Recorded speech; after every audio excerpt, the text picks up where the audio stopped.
Hello friend, स्वागत है आपका अपने चैनल लास्ट क्लास में। जैसे आपको पता है कि आपका 15 नवंबर से सेंटअप एग्ज़ाम शुरू हो चुका है और हमारे पास सामाजिक विज्ञान का ओरिजिनल क्वेश्चन पेपर है। तो उस ओरिजिनल क्वेश्चन पेपर से क्या किए हैं कि 1 से लेके जो उसमें 80 तक ऑब्जेक्टिव क्वेश्चन दिया है उसको हम यहाँ पे लिख दिए हैं। और ये जो क्वेश्चन यहाँ पे आपको दिखाई दे रहा है ये 100% ओरिजिनल क्वेश्चन पेपर है। जो सामाजिक विज्ञान का ओरिजिनल क्वेश्चन पेपर है उसी में से यहाँ पे लिख दिए हैं। तो एक एक क्वेश्चन इंपॉर्टेंट है और एक एक क्वेश्चन का 100% आपको सही आंसर बताया जाएगा और एक एक क्वेश्चन आपको याद कर लेना है, क्योंकि यही प्रश्न आपके परीक्षा में आने वाला है। तो जल्दी से आप लोग चैनल को सब्सक्राइब नहीं किए हैं तो चैनल को सब्सक्राइब करके साथ में बेल आइकन को ऑल पे दबा लीजिएगा, ताकि जब भी लाइव क्लास हो तो आपके पास नोटिफिकेशन पहुंचता रहे। और अभी तक आप हमारे व्हाट्सएप ग्रुप में नहीं जुड़े हैं तो ये हमारा व्हाट्सएप नंबर है 8789307304। इस पर आपको बोलना है कि सर मुझे व्हाट्सएप ग्रुप में जोड़ दीजिए, तो हम आपको व्हाट्सएप ग्रुप में जोड़ देंगे। और जो सामाजिक विज्ञान का ओरिजिनल क्वेश्चन पेपर है उसका पीडीएफ हम आपको बिल्कुल फ्री में देंगे और इसका सब्जेक्टिव का भी पीडीएफ हम आपको बिल्कुल फ्री में देंगे। और वीडियो के लास्ट में हम आपको लाइव डाउनलोड करके दिखाएंगे, तो वीडियो को आप लोग लास्ट तक जरूर देखिएगा। और जो भी बच्चे 2023 बोर्ड परीक्षा की तैयारी कर रहे हैं, अगर उनकी तैयारी नहीं हो पाई है किसी कारणवश, तो देखिए हम क्या कर रहे हैं कि शाम में 5:30 बजे क्रैश कोर्स शुरू कर रहे हैं और ये क्रैश कोर्स बिल्कुल फ्री है, आपसे एक भी रुपया नहीं लिया जाएगा। इसका पीडीएफ और नोट्स भी आपको बिल्कुल फ्री में दिया जाएगा। तो आप लोग क्रैश कोर्स में कैसे जुड़ सकते हैं, तो बस आपको व्हाट्सएप में जुड़ जाना है। जब भी क्लास होगा लिंक हम डाल देंगे, आप लोग क्रैश कोर्स बिल्कुल फ्री में यहां पे कर सकते हैं। और जिस तरीके से यहाँ पे सेंटअप एग्जाम का सभी क्वेश्चन पेपर 100% लड़ रहा है, उसी तरीके से अगर आप लोग यहाँ पे क्रैश कोर्स कर लेंगे तो सभी क्वेश्चन यहाँ पे 100% लड़ेगा। तो आप लोग क्रैश कोर्स जरूर कीजिए। और कुछ यहाँ पे यूट्यूबर है जो क्या कर रहे हैं, यहाँ पे क्रैश कोर्स बेच रहे हैं 199 में, 100 यहाँ पे 49 में। तो ऐसे यूट्यूबरों का आपको बाइकआउट करना चाहिए। यहाँ पे देखिए ये विद्यार्थियों के हित में नहीं कर रहे हैं, ये कमाने के चक्कर में लगे हैं। यहाँ पे देखिए ये लोग पैसे ले लेके यहाँ पे सब काम कर रहे हैं। पीडीएफ भी देते हैं आपको तो पैसे लेते हैं, क्लास भी करवाएंगे तो पैसे लेंगे। आपको अगर हमसे क्लास करना है बहुत ही अच्छी तरीके से और फाइनल बोर्ड परीक्षा में काफ़ी अच्छा नंबर लाना है, तो आप लोग यहाँ पे फ्री वाले क्लास में आप लोग जरूर जुड़िए। क्योंकि हम यहाँ पे जानते हैं कि जो बिहार के बच्चे होते हैं उनके पास पैसे नहीं होते हैं और बहुत सारे बच्चे ऐसे होते हैं जो बहुत ही गरीब परिवार से होते हैं, कैसे भी करके वो मोबाइल का डाटा डलवाते हैं। तो बस आप लोगों को क्या करना है, कुछ एक भी रुपया नहीं देना है, क्रैश कोर्स में आपको जुड़ जाना है। तो देखिए अब हम यहाँ पे क्लास को शुरू करते हैं। और जो यहाँ पे सेंटअप एग्जाम में जो पहला क्वेश्चन आएगा ये यही आएगा कि निम्न में से किसका योगदान सकल घरेलू उत्पादन में सर्वाधिक है। यहाँ पे आपको बताना है कि निम्न में से किसका योगदान सकल घरेलू उत्पादन में सबसे अधिक है बाबू। तो तृतीय क्षेत्र का सबसे अधिक है। यहाँ पे सी वाला आंसर बिल्कुल इसी हो जाएगा। और जो तृतीय क्षेत्र है इसे सेवा क्षेत्र भी कहते हैं, इसे आपको याद रखना है। अगला क्वेश्चन देखिए, अगला क्वेश्चन यहाँ पे देखिए 2 नंबर क्वेश्चन है कि निम्न में से कौन पूंजीवादी अर्थव्यवस्था का गुण नहीं है। अब इसमें से आपको बताना है कि निम्न में से कौन पूंजीवादी अर्थव्यवस्था का गुण नहीं है बाबू। तो कीमत यंत्र नहीं है, इसे आपको याद रखना है। सी वाला आंसर यहाँ पे बिल्कुल ही सही हो जाएगा। और पूंजीवादी अर्थव्यवस्था किस देश में है बाबू, तो अमेरिका में है, इसे आपको याद रखना है। यहाँ पे एक एक क्वेश्चन का यहाँ पे 100% यहाँ पे सही आंसर बताया जाएगा और ये सभी क्वेश्चन 100% ओरिजिनल है। बस हम यहाँ पे क्या किए कि इसको लिख दिए हैं। अगला क्वेश्चन देखिए 3 नंबर क्वेश्चन है कि बिहार की अधिकतर जनसंख्या का जीविका के लिए किस क्षेत्र पर निर्भर है। अब यहाँ पे आपको बताना है कि बिहार की अधिकतर जनसंख्या जीविका के लिए किस क्षेत्र पर निर्भर है बाबू। तो कृषि क्षेत्र पर निर्भर है, इसे आपको याद रखना है। ए वाला आंसर बिल्कुल इसे हो जाएगा। और जो बिहार के लोग होते हैं ये कृषि से 80% लोग जुड़े हुए हैं, इसे आपको याद रखना है। और कृषि क्षेत्र किस में आता है बाबू, तो ये प्राथमिक क्षेत्र में आता है। और उद्योग किस में आता है, द्वितीय क्षेत्र में आता है। और सेवा क्षेत्र किस में आता है, तृतीय क्षेत्र में आता है। तो इसे भी साथ में आपको याद रखना है। अगला क्वेश्चन देखिए, अगला क्वेश्चन है 4 नंबर की बैंक का एजेंसी कार्य है। अब यहां पे आपको बताना है कि बैंक का एजेंसी का क्या कार्य है। तो जो बैंक का एजेंसी होता है ये क्या करता है, तो बीमा के किस्त का भुगतान करता है। यहां पे सी वाला आंसर बिल्कुल ही सही हो जाएगा। अगला क्वेश्चन देख लीजिए, अगला क्वेश्चन यहां पे 5 नंबर क्वेश्चन है कि भारत के किस राज्य में प्रति व्यक्ति आय सर्वाधिक है। अब यहां पे आपको बताना है कि भारत भारत के किस राज्य की जो प्रति व्यक्ति आय है वो सबसे अधिक है? तो गोवा राज्य की प्रति व्यक्ति आय सबसे अधिक है, डी वाला आंसर बिल्कुल ही सही हो जाएगा। और किसका कम है? तो कम पूछेगा तो आपको यहां पे आंसर देना है बिहार। यहां पे देखिए ये 100% ओरिजिनल क्वेश्चन पेपर है, और जो एक्स्ट्रा क्वेश्चन हम यहां पे बता रहे हो आपके फाइनल बोर्ड परीक्षा के लिए बता रहे हैं, लेकिन ये सभी क्वेश्चन क्या होगा कि एक एक क्वेश्चन आपका लड़ेगा। चलिए अगला क्वेश्चन देखिए। अगला क्वेश्चन यहां पे 6 नंबर क्वेश्चन है कि भारत में नई आर्थिक नीति कब लागू की गई? अब यहां पे आपको बताना है कि भारत में जो नई आर्थिक नीति लागू की गई थी ये कब लागू की गई थी? तो 1991 में लागू की गई थी। यहां पे सी वाला आंसर बिल्कुल ही सही हो जाएगा। अगला क्वेश्चन देखिए। अगला क्वेश्चन है कि राष्ट्रीय मानव विकास में किस राज्य का स्थान सर्वोच्च है? यहां पे आपको बताना है कि ये राष्ट्रीय मानव विकास में किस राज्य का स्थान सर्वोच्च है, यानी सबसे पहले स्थान पे है बाबू, तो केरल का है। इसे आपको याद रखना है। यहां पे बी वाला आंसर बिल्कुल ही सही हो जाएगा। और किस राज्य की साक्षरता दर सबसे अधिक है? तो केरल राज्य का साक्षरता दर अधिक है, तो इसे भी साथ में आपको याद रखना है। यहां पे तो हम सेंटअप एग्जाम का यहां पे क्वेश्चन बता रहे हैं और साथ में आपको एक्स्ट्रा भी क्वेश्चन बता रहे हैं आपके बोर्ड परीक्षा 2023 के लिए। अगला क्वेश्चन देखिए 8 नंबर की सिंगापुर की मुद्रा क्या है? अब यहां पे आपको बताना है कि जो सिंगापुर है इसकी मुद्रा क्या है? तो सिंगापुर की जो मुद्रा है ये डॉलर है, इसे आपको याद रखना है। यहां पे बी वाला आंसर बिल्कुल ही सही हो जाएगा। और रूबल कहां का है बाबू? तो जो रूबल है ये रूस का है, इसे आपको याद रखना है। और रियाल कहां का है बाबू? तो सऊदी अरब का है, इसे आपको याद रखना है। अगला क्वेश्चन देखिए। अगला क्वेश्चन यहां पे 9 नंबर क्वेश्चन है कि किस वित्तीय संस्था द्वारा साख का सृजन किया जाता है? अब यहां पे आपको बताना है कि किस वित्तीय संस्था के द्वारा यहां पे साख का सृजन किया जाता है बाबू? तो व्यापारिक बैंक के द्वारा किया जाता है, इसे आपको याद रखना है। सी वाला आंसर बिल्कुल ही सही हो जाएगा। अगला क्वेश्चन देख लीजिए। अगला क्वेश्चन है यहां पे 10 नंबर की, किसने कहा मुद्रा वह है जो मुद्रा की कार्य करती है? अब यहां पे आपको बताना है कि किसने कहा था कि मुद्रा वह है जो मुद्रा का कार्य करती है? तो हटले विदर्श ने कहा था, इसे आपको याद रखना है। सी वाला आंसर बिल्कुल ही सही हो जाएगा। अगला क्वेश्चन देखिए यहां पे 11 नंबर क्वेश्चन है कि भारत में सर्वाधिक क्षेत्र में रोजगार के अवसर उपलब्ध कराने वाला क्षेत्र कौन सा है? यहां पे आपको बताना है कि भारत में सर्वाधिक रोजगार के अवसर उपलब्ध कराने वाला क्षेत्र कौन सा है बाबू? तो तृतीय क्षेत्र है, इसे आपको याद रखना है। यहां पे सी वाला आंसर बिल्कुल ही सही हो जाएगा। अगला क्वेश्चन देखिए 12 नंबर प्रश्न है कि विश्व का सर्वाधिक रोजगार प्रदान करने वाला कार्यक्रम है। काफी महत्वपूर्ण क्वेश्चन है। यहां पे आपको बताना है कि विश्व का सर्वाधिक रोजगार प्रदान करने वाला कार्यक्रम कौन सा है बाबू? मनरेगा है, इसे आपको याद रखना है। और जो मनरेगा होता है ये ग्रामीण मजदूरों को साल में कितने दिनों का रोजगार देता है? तो 100 दिनों का रोजगार देता है, इसे आपको याद रखना है। अगला क्वेश्चन देख लीजिए।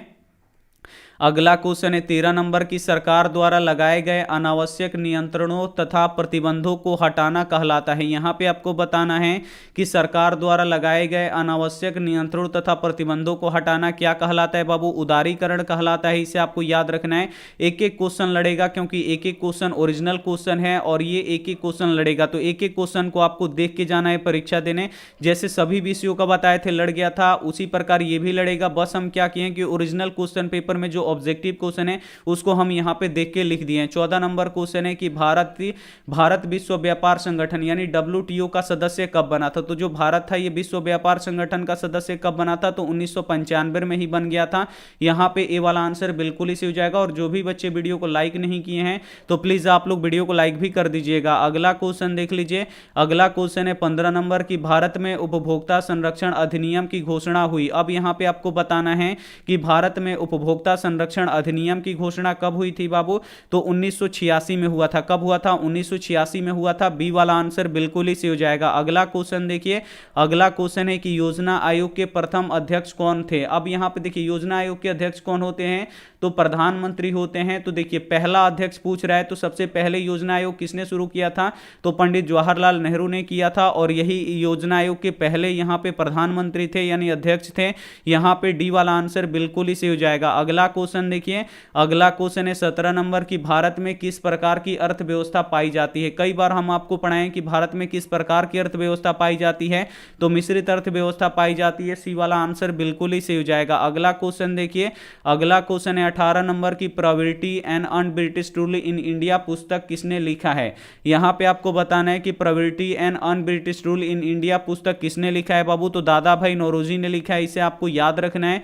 यहां पे डी वाला आंसर बिल्कुल ही सही हो जाएगा। अगला क्वेश्चन देखिए 19 नंबर प्रश्न है कि बंगाल विभाजन कब हुआ। यहाँ पे आपको बताना है कि जो बंगाल विभाजन हुआ था ये कब हुआ था, तो बंगाल विभाजन 1905 में हुआ था और किसने किया था, तो लॉर्ड कर्जन ने किया था, इसे आपको याद रखना है। अगला क्वेश्चन देखिए 20 नंबर प्रश्न है कि मेजनी का संबंध किस संगठन से था। यहाँ पे आपको बताना है कि जो मेजनी था इसका संबंध किस संगठन से था बाबू, तो जो मेजनी था इसका जो संबंध था कार्बोनारिस संगठन से था, इसे आपको याद रखना है। यहाँ पे बी वाला आंसर बिल्कुल ही सही हो जाएगा। अगला क्वेश्चन यहाँ पे देख लीजिए, अगला क्वेश्चन यहाँ पे देखिए, अगला क्वेश्चन है 21 नंबर की यूनान को स्वतंत्रता कब मिली। यहाँ पे आपको बताना है कि यूनान को स्वतंत्रता कब मिला था बाबू, तो 1832 ईस्वी में मिला था। यहाँ पे बी वाला आंसर बिल्कुल ही सही हो जाएगा। अगला क्वेश्चन देखिए, अगला क्वेश्चन है यहाँ पे 22 नंबर की सेडान के युद्ध में किसकी पराजय हुई। अब यहाँ पे आपको बताना है कि जो सेडान का युद्ध हुआ था इसमें किसकी पराजय हुई थी, यानी किसकी हार हुई थी, तो फ्रांस का हार हुआ था। यहाँ पे ए वाला आंसर बिल्कुल ही सही हो जाएगा। अगला क्वेश्चन देखिए, अगला क्वेश्चन है 23 नंबर की ड्यूमा का गठन कब हुआ था। अब यहाँ पे आपको बताना है कि ड्यूमा का गठन क्या कब हुआ था। ड्यूमा क्या है बाबू, तो रूस के सांसद को ड्यूमा कहा जाता है और ड्यूमा का गठन कब हुआ था ये आपको बताना है। तो ड्यूमा का गठन 1905 में हुआ था। यहाँ पे बी वाला आंसर बिल्कुल ही सही हो जाएगा। अगला क्वेश्चन देखिए, अगला क्वेश्चन है 24 नंबर की अप्रैल थीसिस किसने पेश की। अब यहाँ पे आपको बताना है कि जो अप्रैल थीसिस है इसको किसने पेश किया था बाबू, लेनिन ने पेश किया था, इसे आपको याद रखना है। यहाँ पे डी वाला आंसर बिल्कुल ही सही हो जाएगा। और लेनिन की मृत्यु कब हुई थी, तो 1924 में हुई थी, तो इसे भी साथ में आपको याद रखना है। अगला क्वेश्चन देख लीजिए, अगला क्वेश्चन है 25 नंबर की विश्व का पहला यहाँ पे समाजवादी देश कौन है। अब यहाँ पे आपको बताना है कि विश्व का पहला साम्यवादी देश कौन सा है बाबू, तो रूस है, इसे आपको याद रखना है। यहाँ पे ए वाला आंसर बिल्कुल ही सही हो जाएगा। अगला क्वेश्चन देख लीजिए, अगला क्वेश्चन है 26 नंबर की कार्ल मार्क्स का जन्म कहाँ हुआ था। अब यहाँ पे आपको बताना है कि जो कार्ल मार्क्स थे इनका जन्म कहाँ पे हुआ था बाबू, तो जर्मनी में हुआ था, इसे आपको याद रखना है। और कार्ल मार्क्स की पुस्तक का नाम क्या था बाबू, तो दास कैपिटल था, इसे आपको याद रखना है। अगला क्वेश्चन देखिए, अगला क्वेश्चन यहाँ पे देखिए 27 नंबर क्वेश्चन है कि वियतनाम की राजधानी कहाँ है। अब यहाँ पे आपको बताना है कि वियतनाम जो है इसकी राजधानी कहाँ पे है, तो बाबू हनोई में है, इसे आपको याद रखना है। यहाँ पे ए वाला आंसर बिल्कुल ही सही हो जाएगा। अगला क्वेश्चन देखिए, अगला क्वेश्चन है 28 नंबर की किस समझौते के तहत वियतनाम को दो भागों में उत्तरी वियतनाम और दक्षिणी वियतनाम में बांटा गया। यहाँ पे आपको बताना है कि किस समझौता के तहत वियतनाम को दो भागों में बांटा गया बाबू, तो जनेवा समझौता के तहत जो वियतनाम है इसे दो भागों में बांटा गया। यहाँ पे सी वाला आंसर बिल्कुल ही सही हो जाएगा। और जनेवा समझौता कब हुआ था, तो 1954 में हुआ था, इसे आपको याद रखना है। अगला क्वेश्चन देखिए, अगला क्वेश्चन है यहाँ पे 29 नंबर की कांग्रेस के किस अधिवेशन में पूर्ण स्वराज की घोषणा की गई। काफी महत्वपूर्ण है, तो कांग्रेस के किस अधिवेशन में पूर्ण स्वराज की यहाँ पे स्वराज की घोषणा हुआ था, तो लाहौर अधिवेशन में घोषणा हुआ था।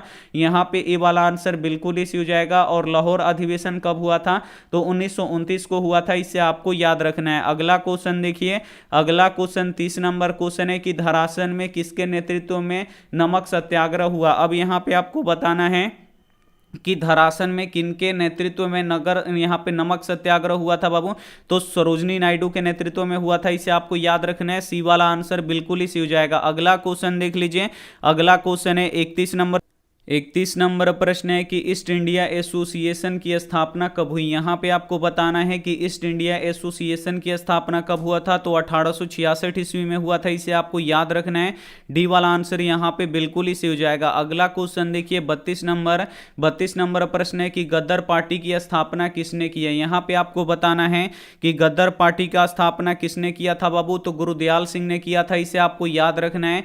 यहाँ पे ए वाला आंसर बिल्कुल ही सही हो जाएगा। अगला क्वेश्चन देख लीजिए, अगला क्वेश्चन है 33 नंबर की Tata iron and steel company की स्थापना कब हुई थी। यहां पे आपको बताना है कि Tata iron and steel company की स्थापना कब हुआ था, तो 1907 में हुआ था। और किसने किया था, तो जमशेद जी टाटा जी ने किया था, इसे आपको याद रखना है। एक एक क्वेश्चन बाबू इंपॉर्टेंट एकदम, आप लोग शुरू से लेकर अंत तक देखिए। अगला क्वेश्चन देखिए, यहाँ पे 34 नंबर क्वेश्चन है कि स्पिनिंग म्यूल का आविष्कार किसने किया। यहाँ पे आपको बताना है कि स्पिनिंग म्यूल का आविष्कार किसने किया था, तो सैमुअल क्रॉम्पटन ने किया था, था, इसे आपको याद रखना है।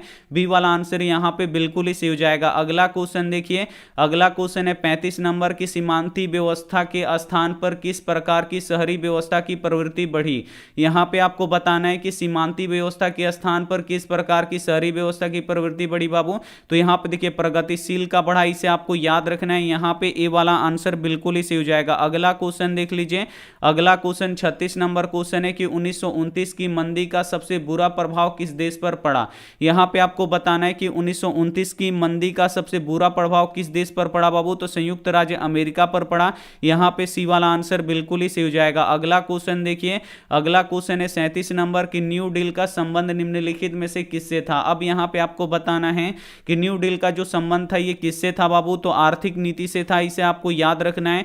यहाँ पे डी वाला आंसर बिल्कुल ही सही हो जाएगा। अगला क्वेश्चन देख लीजिए, अगला क्वेश्चन है 38 नंबर की, अंतरराष्ट्रीय मुद्रा कोष की स्थापना कब हुई। अब यहाँ पे आपको बताना है कि अंतरराष्ट्रीय मुद्रा कोष की स्थापना कब हुआ था। तो 1945 में हुआ था, इसे आपको याद रखना है। यहाँ पे ए वाला आंसर बिल्कुल ही सही हो जाएगा। अगला क्वेश्चन देखिए, अगला क्वेश्चन है 39 नंबर की, मुद्रण कला का आविष्कार कहाँ हुआ। अब यहाँ पे आपको बताना है कि मुद्रण कला यानी प्रिंटिंग जो कला है इसका आविष्कार कहाँ पे हुआ था बाबू। चीन में हुआ था, इसे आपको याद रखना है। यहाँ पे सी वाला आंसर बिल्कुल ही सही हो जाएगा। अगला क्वेश्चन देख लीजिए, अगला क्वेश्चन यहाँ पे 40 नंबर क्वेश्चन है कि प्रथम पेपर मिल की स्थापना किस देश में हुई। यहाँ पे आपको बताना है कि प्रथम पेपर मिल की स्थापना किस देश में हुआ बाबू। जर्मनी में हुआ, इसे आपको याद रखना है। बी वाला आंसर यहाँ पे बिल्कुल ही सही हो जाएगा।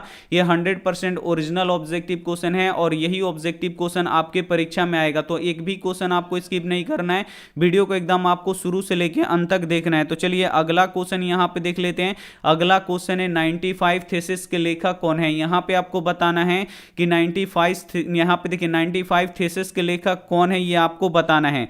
तो इसके लेखक बाबू कौन है यहाँ पे।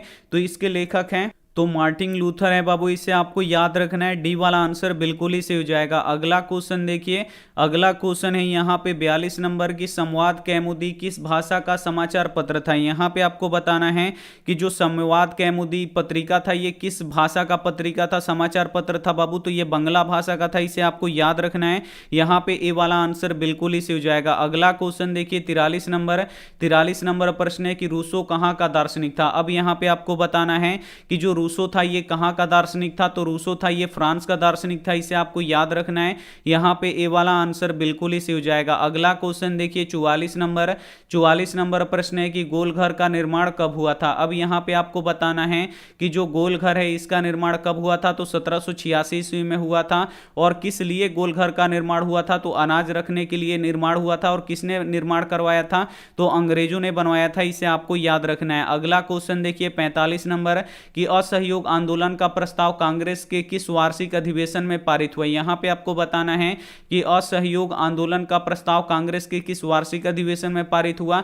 तो सितंबर 1920 कलकत्ता अधिवेशन में पारित हुआ। यहां पे ए वाला आंसर बिल्कुल ही सही हो जाएगा। अगला क्वेश्चन देखिए, अगला क्वेश्चन है 46 नंबर की, ताशकंद में भारतीय कम्युनिस्ट पार्टी की स्थापना किसने की।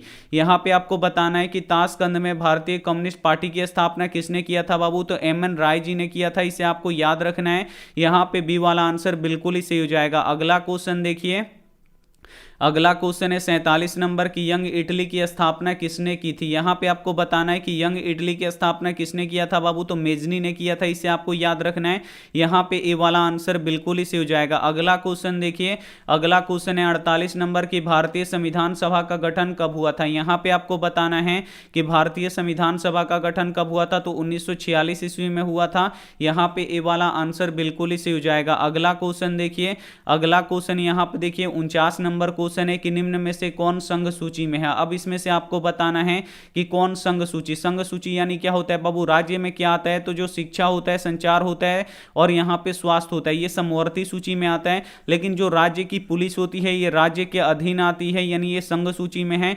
डी वाला आंसर बिल्कुल ही सही हो जाएगा। अगला क्वेश्चन देखिए, अगला क्वेश्चन है 50 नंबर की, संविधान संशोधन हेतु सांसद के दोनों सदनों में कितना बहुमत आवश्यक है। अब देखिए अगर संविधान का संशोधन करना है तो सांसद के दोनों सदनों में कितना बहुमत का होना आवश्यक है, तो 2/3 बहुमत का होना आवश्यक है, इसे आपको याद रखना है। यहाँ पे सी वाला आंसर बिल्कुल ही सही हो जाएगा। अगला क्वेश्चन देखिए 51 नंबर प्रश्न है कि राष्ट्रीय स्तर पर पंचायती राज प्रणाली की शुरुआत किस समिति के अनुशंसा पर हुई। यहाँ पे आपको बताना है कि राष्ट्रीय स्तर पर पंचायती राज प्रणाली की शुरुआत किस समिति के अनुशंसा पर हुआ था बाबू, तो बलवंत राय मेहता समिति के अनुशंसा पर हुआ था, इसे आपको याद रखना है। यहाँ पे डी वाला आंसर बिल्कुल ही सही हो जाएगा। 100% ये ओरिजिनल क्वेश्चन है और यही क्वेश्चन आएगा आपके सेंटअप एग्जाम में, तो जल्दी जल्दी आप लोग देख लीजिए और याद भी इसे कर लीजिए। 52 नंबर क्वेश्चन है कि संविधान का कौन सा संशोधन विधेयक पंचायती राज प्रणाली से संसद यहाँ पे संबंधित है, तो यहाँ पे आपको बताना है कि संविधान का कौन सा संशोधन विधेयक पंचायती राज प्रणाली से संबंधित है बाबू, तो 73वां संशोधन है, इसे आपको याद रखना है। यहाँ पे बी वाला आंसर बिल्कुल ही सही हो जाएगा। अगला क्वेश्चन देखिए, अगला क्वेश्चन है कि पंचायती राज व्यवस्था का दूसरा स्तर निम्न में से कौन सा है। यहाँ पे आपको बताना है कि जो पंचायती राज व्यवस्था है इसमें का दूसरा स्तर कौन सा है बाबू, तो पंचायत समिति है, इसे आपको याद रखना है। यहां पे सी वाला आंसर बिल्कुल ही सही हो जाएगा। अगला क्वेश्चन देखिए 54 नंबर प्रश्न है कि 1975 के आपातकाल के समय प्रधानमंत्री कौन थे। अब यहां पे आपको बताना है कि भारत में जो 1975 में आपातकाल की घोषणा की गई थी तो उस समय भारत के प्रधानमंत्री कौन थे, तो श्रीमती इंदिरा गांधी थी, इन्हें आपको याद रखना है। ए वाला आंसर बिल्कुल ही सही हो जाएगा। अगला क्वेश्चन देख लीजिए, अगला क्वेश्चन है यहां पे 55 नंबर की चिपको आंदोलन का प्रारंभ किस राज्य से हुआ।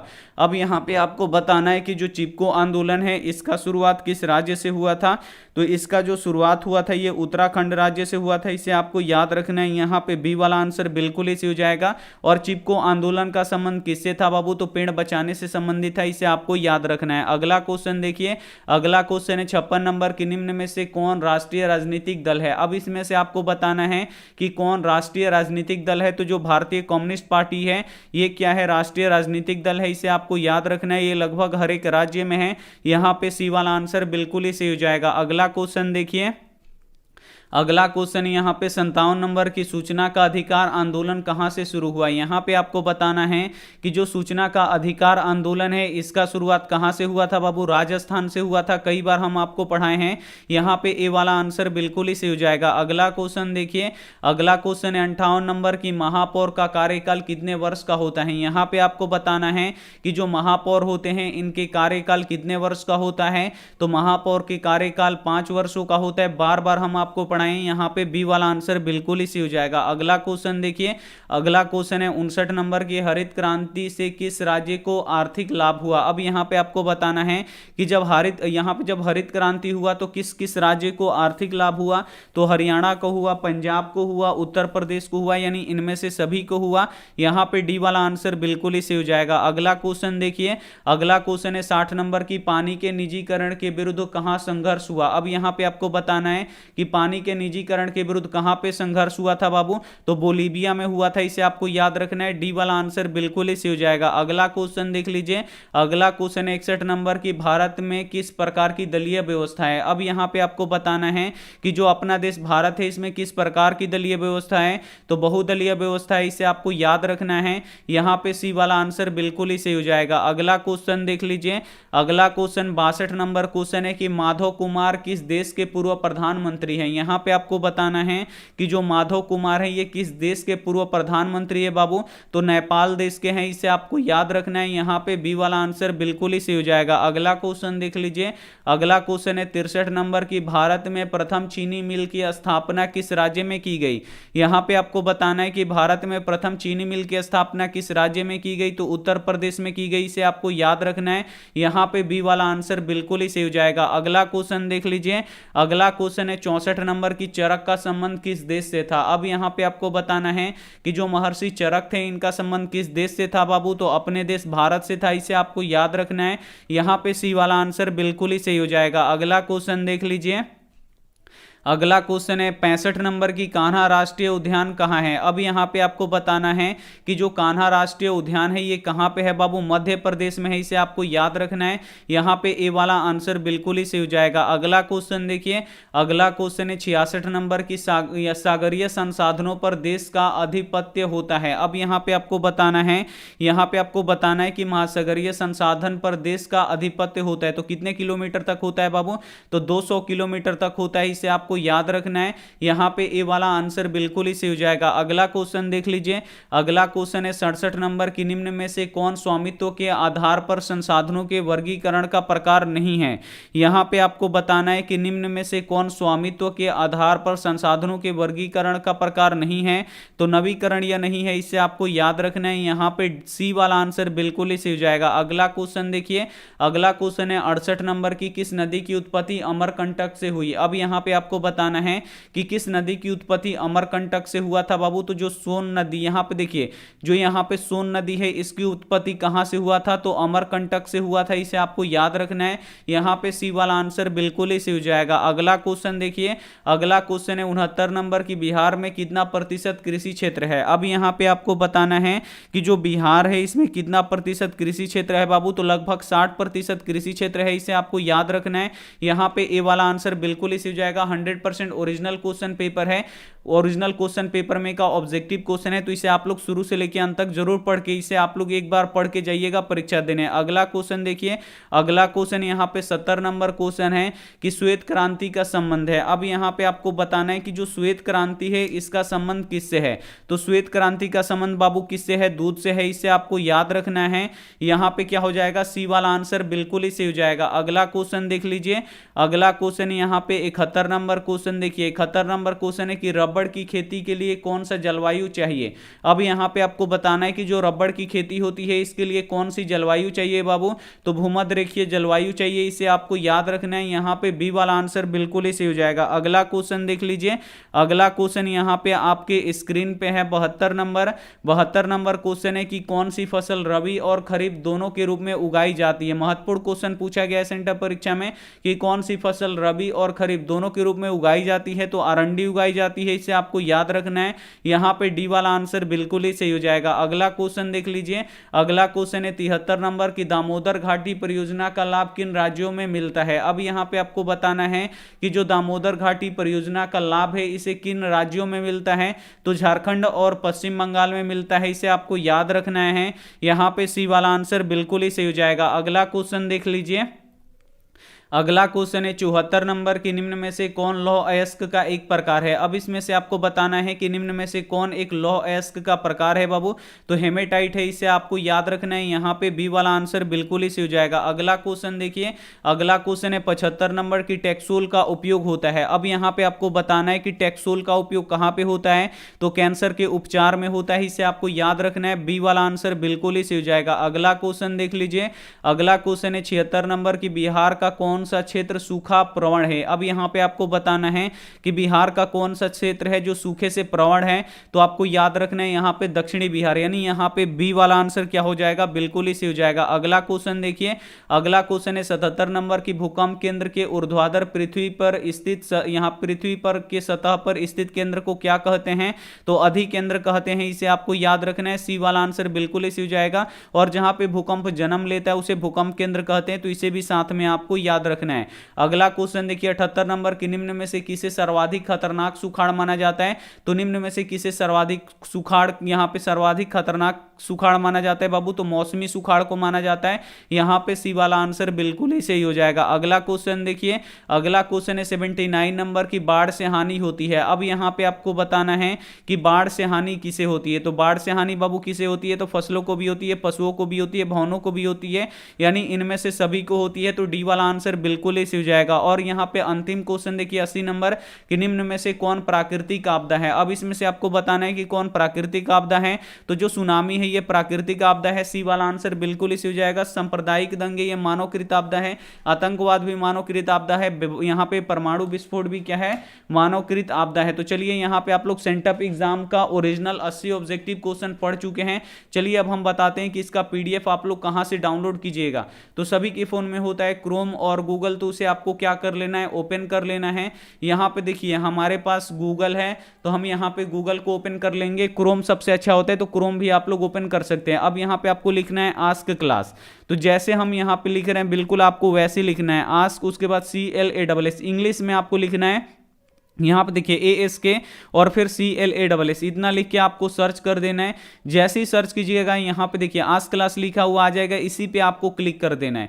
जैसे ही आप लोग क्लिक कीजिएगा, देखिए दो यहाँ पे इंपॉर्टेंट न्यूज है। एक तो बिहार बोर्ड का जो फाइनल परीक्षा है उसका रूटीन यहाँ पे जारी हो गया 14 फरवरी से। अगर आपको रूटीन डाउनलोड करना है तो इस पोस्ट को आपको क्लिक करना है और सबसे नीचे जाना है। आप लोग पढ़ लीजिएगा कि क्या क्या है, उसके बाद नीचे जाके आपको रूटीन डाउनलोड कर लेना है। हम लोग यहाँ पे सामाजिक विज्ञान का ओरिजिनल क्वेश्चन पेपर डाउनलोड करने जा रहे हैं, तो यहां पे देखिए ओरिजिनल पेपर एक क्लिक में डाउनलोड सामाजिक विज्ञान, इस पे हम क्लिक करेंगे तो ये पोस्ट ओपन हो जाएगा। तो यहां पे एक एक जानकारी दिया गया है, आप लोग पढ़ सकते हैं।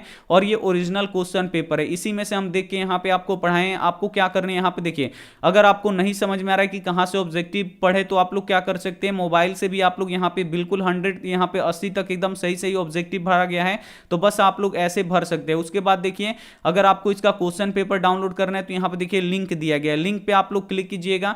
जैसे ही क्लिक कीजिएगा यहाँ पे देखिए ओरिजिनल क्वेश्चन पेपर ये डाउनलोड होना शुरू हो जाएगा। यहाँ पे देखिए ये यहाँ पे डाउनलोड हो चुका है। यहाँ पे देख सकते हैं पहले ही क्वेश्चन था कि निम्न में से किसका योगदान सकल घरेलू में सर्वाधिक है, तृतीय क्षेत्र में बताएं। दूसरा क्वेश्चन था कि पूंजी, यहाँ पे देखिए निम्न में से कौन पूंजीवादी अर्थव्यवस्था का गुण नहीं है, तो कीमत यंत्र नहीं है। बिल्कुल यहाँ पे देखिए ओरिजिनल क्वेश्चन पेपर डाउनलोड करना है तो यहाँ से आप लोग डाउनलोड कर सकते हैं। तो वीडियो को ज्यादा से ज्यादा आप लोग शेयर कीजिएगा, और क्रैश कोर्स स्टार्ट हो रहा है तो आप लोग ग्रुप में जरूर जुड़िएगा। थैंक यू फॉर वॉचिंग, मिलते हैं अगले वीडियो में। तब तक अपना ध्यान रखिए, मन लगा के पढ़ाई कीजिए। Take care and bye.